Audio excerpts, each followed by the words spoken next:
people say, like, I don't feel good. I'm like, well, I didn't feel good for such a long time. You just have a cold. You should be lucky you're here and be alive and be loved.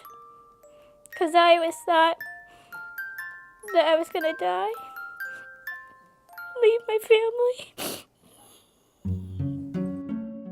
Just 2 years ago, everything was as it should be for the Schindler family. The close-knit family of 5 returned from a ski trip in New Hampshire. But soon after, Nikki developed an ongoing headache. So it was nothing debilitating. She still went to school, she danced, she rode her bike, whatever. And then one day I just thought, well, maybe I'll just take her to see if she needs glasses or she maybe have a migraine. I don't know what I was thinking. A visit to the pediatrician and a neurologist led them to South Shore Hospital for an MRI.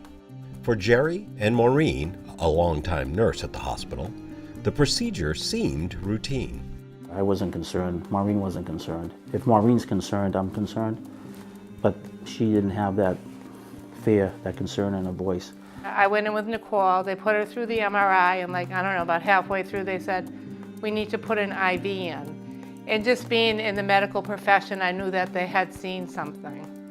In an instant, the Schindlers' lives were changed forever. I heard a belching, screech, holler. And then the next thing I knew, Maureen came out the door. And right behind her was Nicole. And she was hysterical. And she was hollering out, I have a brain tumor. So the first thought was, are my brothers going to still love me? Because I didn't know if they were going to love me, but nowhere. It was just total, like, disbelief. I could not believe what I was hearing. So I'm like thinking, like, who can I call? I'm here where I work. So I called my friend, Dr. Allison Gustafson, one of the anesthesia doctors.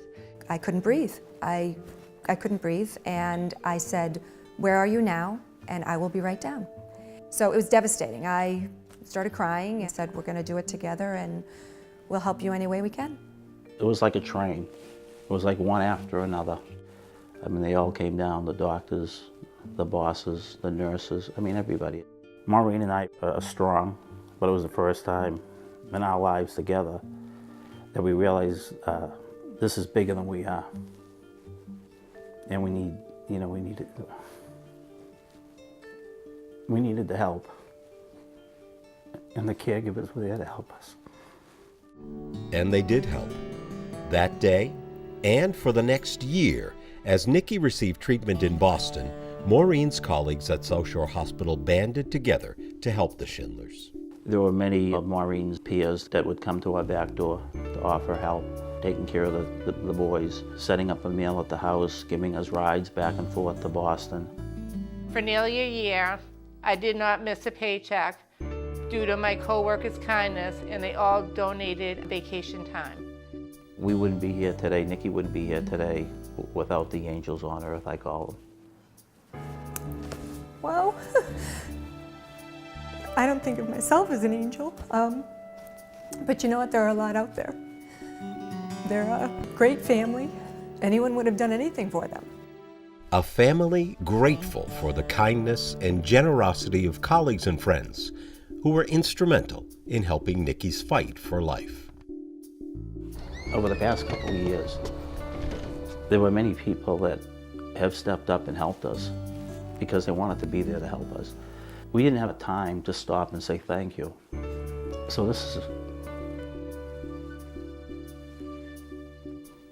is a way of truly saying thank you.